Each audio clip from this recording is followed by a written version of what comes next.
नमस्कार, मी इंदिरा न्यूज अनकटच्या प्राईम टाइम बुलेटिन मध्ये तुम्हा सगळ्यांचं स्वागत करते।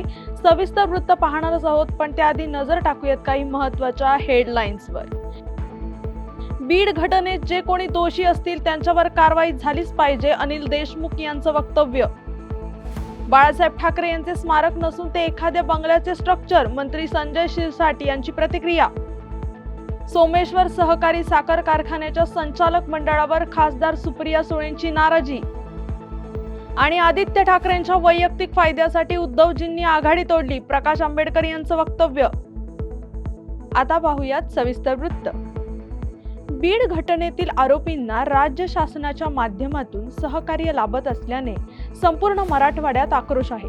लवकरात लवकर राज्य शासनाने जे कोणी आरोपी आहेत त्यांच्यावर कठोर कारवाई केली पाहिजे, तेव्हाच कुठे मराठवाड्यातील वातावरण शांत होईल, असं मत माजी गृहमंत्री अनिल देशमुख यांनी माध्यमांशी बोलताना व्यक्त केलंय। साहेब काय सांगणार? बीड हत्या प्रकरणात सर्व आरोपींना मोबाईल लावण्यात आला। असं आहे की बीडमध्ये जी घटना झाली त्या घटनेमध्ये जो कोणी दोषी असेल त्याच्यावर कारवाई झाली पाहिजे। पण ज्या पद्धतीनं काही आरोपींना राज्य शासनाच्या माध्यमातून सहकार्य होत आहे त्याच्यामुळे एक मोठा आक्रोश त्या निमित्तानं संपूर्ण मराठवाड्यामध्ये आहे। त्याच्यामुळे लवकरात लवकर राज्य शासनाने जे कोणी आरोपी आहेत त्यांच्यावर कठोर कारवाई केली पाहिजे, तेव्हाच मराठवाड्यातील वातावरण शांत होईल। नाहीतर हे मराठवाड्यातील वातावरण हळूहळू बाकी ठिकाणी सुद्धा जाण्याची शक्यता आहे। या बाबतीत राज्य शासनाने लक्ष घालण्याची, कुणालाही मदत राज्य शासनाने करू नये आणि दोषीला कारवाई व्हावी ही जनतेची मागणी आहे। मुंबईमध्ये महापौर बंगल्याच्या ठिकाणी होणाऱ्या शिवसेना प्रमुख बाळासाहेब ठाकरे यांच्या स्मारकाचे फोटो पाहून असं वाटतंय की ते स्मारकापेक्षा एका बंगल्याचे स्ट्रक्चर आहे। स्मारकाची आमच्यासारख्या कार्यकर्त्यांची संकल्पना होती, त्याचा ट्रस्ट निर्माण झाला आणि तेव्हाचे मुख्यमंत्री देवेंद्र फडणवीस यांनी ती जागा त्या ट्रस्टला देऊन त्या स्मारकासाठी भरघोस निधी सुद्धा दिल्याची माहिती मंत्री संजय शिरसाट यांनी माध्यमांना दिली आहे। मुंबईमध्ये महापौर बंगल्याच्या ठिकाणी जे शिवसेना प्रमुखाचं स्मारक होत आहे त्या संदर्भामध्ये आज काही बातम्या पेपरमध्ये आल्यात। तो फोटो पाहून असं वाटतं की स्मारकापेक्षा तो कोणत्या एका बंगल्याचा फोटो आहे। ही स्मारकाची कल्पना गेल्या वेळेला आमच्या सारख्या सर्व कार्यकर्त्यांनी मिळून उचललेली ती संकल्पना होती। त्यामध्ये एक ट्रस्ट निर्माण झाला। मुख्यमंत्री देवेंद्र फडणवीस त्या तत्कालीन आणि आताचे त्यांनी ती जागा त्या ट्रस्टला देऊन त्या स्मारकासाठी भरघोस निधी सुद्धा दिलेला आहे। राज्यामध्ये आमचे सरकार आहे, केंद्रामध्ये सुद्धा आमचे सरकार आहे, आम्हाला स्पष्ट बहुमत आहे, त्यामुळे सगळ्यांनाच आमच्या सोबत यावं वाटतंय। पण या बाबतीत आमचा अजून कुठलाही निर्णय झालेला नाही। आमचे पक्षाचे नवीन अध्यक्ष होतील तेव्हा ते आणि मुख्यमंत्री देवेंद्र फडणवीस या बाबतीत योग्य तो निर्णय घेतील। थोडे दिवस थांबा, बघा काय होतंय ते। यापुढेही महाविकास आघाडी आपल्याला कुठेही दिसणार नाही, असे विधान मंत्री गिरीश महाजन यांनी माध्यमांशी बोलताना केलंय। भुसावळमध्ये आज सकाळी घटना घडली, त्याच्यामध्ये एक जण मृत्युमुखी पडलेला आहे आणि ही सगळी टोळी युद्धच म्हणता येईल किंवा त्यापेक्षा बदल्याच्या भावनाने, म्हणजे गेल्या 22मध्ये 2 वर्षापूर्वी त्या ठिकाणी शेख म्हणून आहेत, पठाण म्हणून होते, त्यांचा मर्डर झाला। तो शेखच्या गटाने केलेला होता। आता ते सुटून बाहेर आलेत, जे मारेकरी होते लगेच यांच्या भावानी जे मारेकरी होते त्यांचा त्या ठिकाणी बदला घेण्याचा प्रयत्न केला आणि त्यातून सगळा हा प्रकार त्या ठिकाणी घडलेला आहे। म्हणजे आपसात त्यांचे वैमनस्य होतं। 2 नंबरचे धंदे करणारे जवळपास लोक होते असं म्हणण्यास हरकत नाही। रेल्वे भागामध्ये ते गुटखा वगैरे विकत होते आणि आपसातले मतभेद आणि विशेष करून गेल्यावेळी माझ्या भावाचा मर्डर केला म्हणून तरी बाहेर सुटून आले म्हणून यांनी त्यांचा बदला घेतला, असा सगळा हा प्रकार त्या ठिकाणी आहे। बारामती लोकसभा मतदारसंघाच्या खासदार सुप्रिया सुळे यांनी आज सोमेश्वर सहकारी साखर कारखान्याला भेट दिली असता कारखान्याचे संचालक आणि चेअरमन अनुपस्थित होते। याबद्दल खासदार सुप्रिया सुळे यांनी नाराजी व्यक्त केली आहे। पुढच्या वेळेस येताना मी संचालक मंडळाच्या सोयीनुसार येणार असल्याचं त्यांनी म्हटलंय। यावेळी त्यांनी कारखान्याच्या कार्यकारी संचालकांकडून कारखान्याच्या कामकाजाविषयी देखील माहिती घेतली। मी आज वेळ घेऊन कारखान्याला आले होते, पण माझ्याचकडून एक चूक झाली. मी कदाचित ऑफिशियली एक पत्र चेअरमनला लिहायला पाहिजे होतं. त्याच्यामुळे आता मी पुन्हा एकदा कारखान्याचे चेअरमनना आणि त्यांच्या सगळ्या बोर्डाला पत्र लिहिणार आहे आजच, की त्यांच्या वेळीनुसार, म्हणजे जेव्हा चेअरमन आणि बोर्डाला वेळ असेल त्या दिवशी ते म्हणतील त्या वेळीच त्यांच्या सोयीनी आम्ही सगळे परत येऊ. कारण MDंनी आम्हाला खूप वेळ दिली, त्याबद्दल मी MDंचे आभार मानते. पण चेअरमन आणि त्यांचं बोर्ड ह्याच्यात कोणी नव्हतं, आणि शेवटी एका सहकार चळवळीत चेअरमन आणि बोर्डाचा खूप मोठा रोल असतो. त्याच्यामुळे त्यांची वेळ घेऊन मी पुन्हा एकदा त्यांची आजच पत्र लिहून ऑफिशियली वेळ मागणार आहे आणि मी पुन्हा कारखान्यात येणार आहे. 3-4 अतिशय महत्त्वाचे मुद्दे आहेत. एक तर MSPचा एक मोठा मुद्दा हा पेंडिंग आहे. त्याच्यानंतर साखर एक्सपोर्ट व्हावी अशी अनेक. शिवसेना ठाकरे गटाने महाविकास आघाडी तोडण्याचा घेतलेला निर्णय हा आदित्य ठाकरे यांच्या वैयक्तिक फायद्यासाठी घेण्यात आलाय, असा आरोप वंचित बहुजन आघाडीचे राष्ट्रीय अध्यक्ष ॲडव्होकेट प्रकाश आंबेडकर यांनी एक्स सोशल मीडियावर ट्विटद्वारे केलाय. विधानसभा निवडणुकीतील पराभवामुळे महाविकास आघाडी दुभंगली असल्याचं दिसतंय. ठाकरे गटाचे नेते संजय राऊत यांनी महापालिकेच्या सर्वच्या सर्व निवडणुका स्वबळावर लढणार असल्याचं म्हटलंय. या पार्श्वभूमीवर प्रकाश आंबेडकर यांनी प्रतिक्रिया दिली आहे. आरोपी विष्णू चाटेच्या कोठडीत केज न्यायालयाने 2 दिवसाची वाढ केली आहे. संतोष देशमुख हत्या प्रकरणामध्ये विष्णू चाटे याला देखील आरोपी करण्यात आलं असून विष्णू चाटेचा मोबाईल हस्तगत करण्यासाठी तसेच अधिक तपासासाठी त्याच्या पोलीस कस्टडीची मागणी करण्यात आली होती. ती न्यायालयाकडून मान्य करण्यात आल्याची माहिती वकिलांनी माध्यमांसमोर बोलताना दिली आहे. या अगोदर जवळपास 18 तारखेला अटक झाली. 18 नंतर जवळपास 10/1/24 म्हणजे जवळपास 25 दिवस जो आहे तर त्या प्रकरणामध्ये PCR होता, म्हणजे पोलीस कस्टडी होती. म्हणजे 25 दिवस एकाच एजन्सीकडे, म्हणजे CID एजन्सीकडेच तो जो आरोपी आहे तो ताब्यात आहे. ही सर्वात महत्त्वाची बाब आहे. ही जी आहे हे निरीक्षण मान्य न्यायालयाने केलं आहे आणि सेम एजन्सीकडे तो आरोपी आहे. त्यामुळे मान्य न्यायालयाच्या सर्व गोष्टीचं अवलोकन करून मान्य न्यायालयाने सोमवारपर्यंत म्हणजे 13 तारखेपर्यंत त्यांचं पोलीस कस्टडी रिमांड दिली. किती दिवसाची? 2 दिवसाची. पण सर, हे करत असताना काही गोष्टी कोर्टाने विचारल्या सुद्धा, की जसं मोबाईलसारखा गोष्ट रिकवर का झाली नाही. 24 दिवस मान्य न्यायालयाने जे मोबाईलचा मुद्दा जो सांगितला होता, कारण आमच्या सबमिशनमध्ये असं होतं की हाच मुद्दा त्यांनी या अगोदरच्या 638 या गुन्ह्यामध्येही जो आहे हा मुद्दा नमूद केला होता. तोच परत मुद्दा जो आहे तो या प्रकरणात त्यांनी नमूद करून PCR मागितला होता. ते जी दोन्ही कारणं आहेत ते एकच आहेत असं आमचं सबमिशन होतं कोर्टाने. त्यामुळे कोर्टाने मोबाईलबद्दल विचारणा केली. Thank you sir. सर, बातमीपत्रात वेळ झाली आहे छोट्याशा विश्रांतीची. तोपर्यंत पाहत राहा न्यूज अनकट. ऐतिहासिक वारसा लाभलेला मराठ मुलूक महाराष्ट्र. या महाराष्ट्राला विविध रंगी छटा आहेत. साहित्य, कला, पर्यटन, नृत्य, भाषा, संत परंपरा अशा विविधतेने तो नटलेला आहे. हीच गौरवशाली विविधता जपत स्वरंग मराठी केवळ महाराष्ट्राच्या सांस्कृतिक संहितेपुरते मर्यादित न राहता समकालीन नवकल्पनांवर आधारित कार्यक्रमांद्वारे मराठी मनोरंजन विश्वात स्वतःची एक अनोखी जागा निर्माण करत आहेत. मराठी मनोरंजन क्षेत्रातील उत्तम दिग्दर्शक, लेखक आणि निर्मात्यांच्या प्रतिभेचा पुरेपूर वापर करून मनोरंजनाचा आगळा वेगळा रंग उधळण्यास आम्ही सज्ज आहोत. स्वरंग मराठीचे उद्दिष्ट मराठी मनोरंजन क्षेत्रामध्ये मनोरंजनाची वहिवाट सोडून, रूढीवादी पद्धती तोडून मनोरंजनाचा समृद्ध अनुभव प्रदान करून देण्याचा आहे. म्हणूनच यात विविध पद्धतीचे मनोरंजक आणि माहितीपूर्ण कार्यक्रम स्वरंग मराठीवर बघता येतील. शेवटी एकच, धकाधकीच्या जीवनात धांगडधिंगा करण्यापेक्षा बसूया, हसूया, गाऊया, जगूया. नाती गोती श्रावण मोती गावामधले जिवंत रंग. नाती गोती श्रावण मोती गावामधले जिवंत रंग. चला जोडूया, चला पाहूया, जशी संस्कृती तसा स्वरंग. बातमीपत्रात पुन्हा एकदा स्वागत. आता पाहूयात काही उर्वरित महत्त्वाच्या घडामोडी. धुळ्यात वीज पुरवठ्याची वायर जोडून देण्याच्या मोबदल्यात लाचेची मागणी करणाऱ्या वीज वितरण कंपनीच्या शिरपूरच्या वरिष्ठ तंत्रज्ञानावर ACBने कारवाई करत त्याला ताब्यात घेतलंय. त्याला रक्कम स्वीकारताना लाचलुचपत प्रतिबंधक विभागाच्या पथकाने रंगेहात पकडले असून या कारवाईमुळे वीज वितरण कंपनीमध्ये खळबळ उडाली आहे. नवीन वर्षात गोकुळ दूध संघाच्या वतीने म्हैस दूध उत्पादकांना गोड भेट देण्यात आली आहे. गोकुळ दूध संघाने म्हैस दूध खरेदी दरात प्रति लिटर 2 रुपयांनी वाढ केली असून या निर्णयामुळे दूध उत्पादक शेतकऱ्यांमधून समाधान व्यक्त होत आहे. याबाबतची माहिती आमदार सतेज पाटील यांनी माध्यमांद्वारे दिली आहे.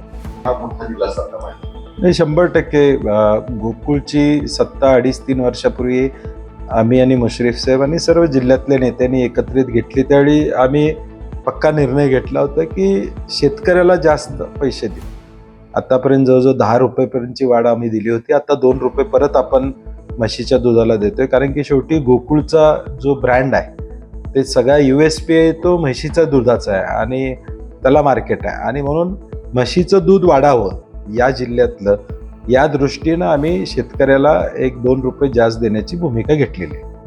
लेह लडाख भागातील माउंट कायगर री शिखर उणे 37 अंश थंडीत पार करत यवतमाळच्या 18 वर्षीय शौर्य गोविंद बजाजने इतिहास घडवलाय.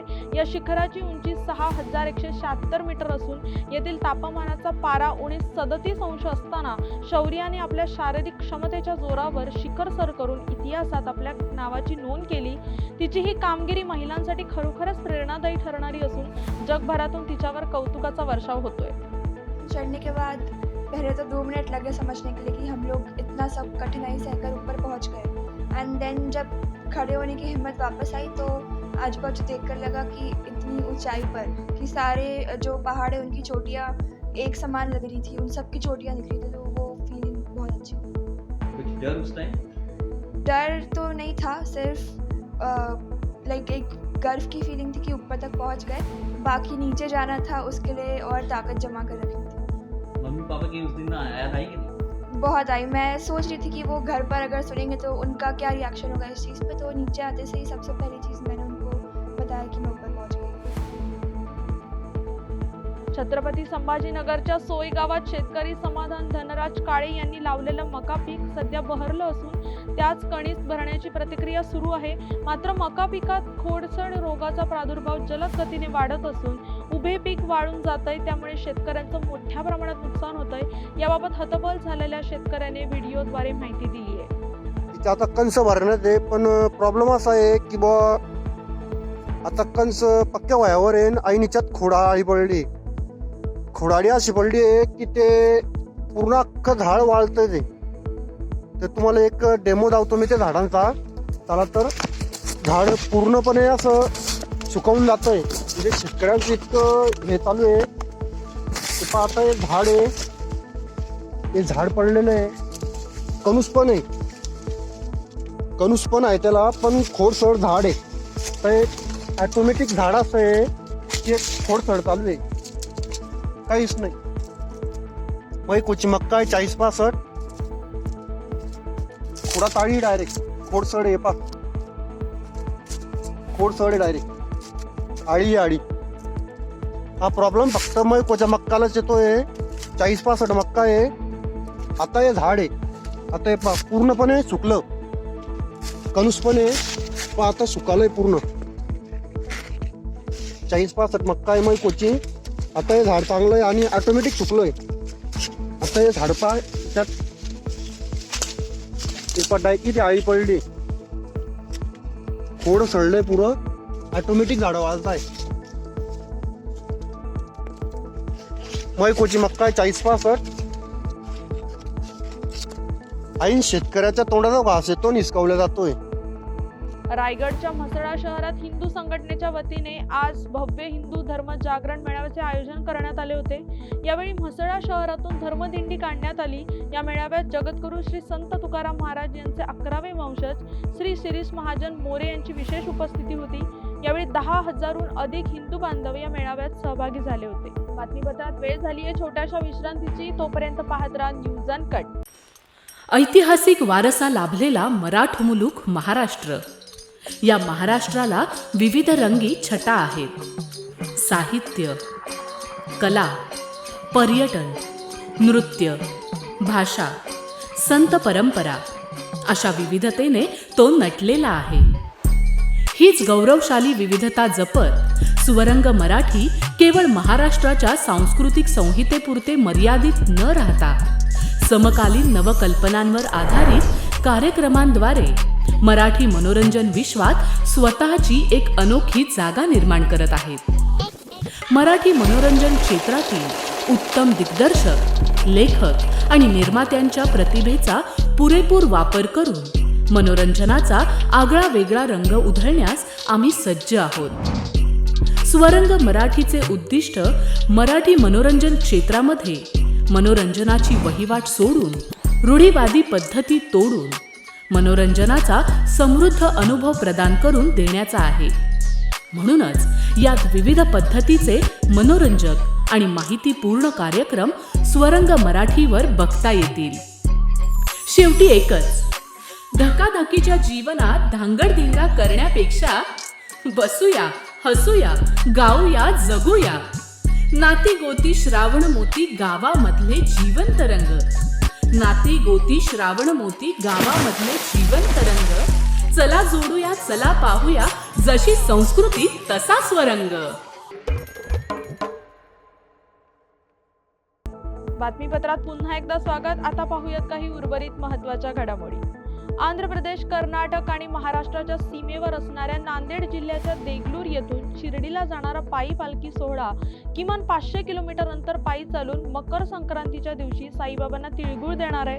400 साई भक्त 16 वर्षापासून नियमित ही पालखी देगलूर वरून नेत असल्याची माहिती साई भक्त संतोष मांडे यांनी नगर जिल्ह्यातील बालमटा कळी येथे मुक्कामी असताना दिली आहे. देगलूर नांदेड जिल्हा येथून ही मार्गस्थ झाली साई पालखी देगलूर ते शिर्डी 1 जानेवारी मार्गस्थ जातो.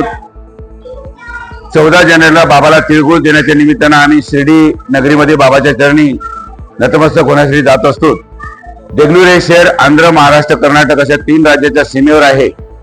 आमचे दिंडीचे मार्गदर्शक सुभाषरावजी वडगावे सर, ज्यांच्या मार्गदर्शनाने 2009ला ही आरंभ झालेली पदयात्रा असून आमचा या पदयात्रेतला या वर्षीचा 16वा वर्ष चालू आहे. आमच्या साई पदयात्रेचे अध्यक्ष म्हणून गंगाधर डावलवार यांनी नियोजन करतात आणि पालखी प्रमुख म्हणून मी स्वतः संतोष मांडे, माझ्याकडे नियोजन असते.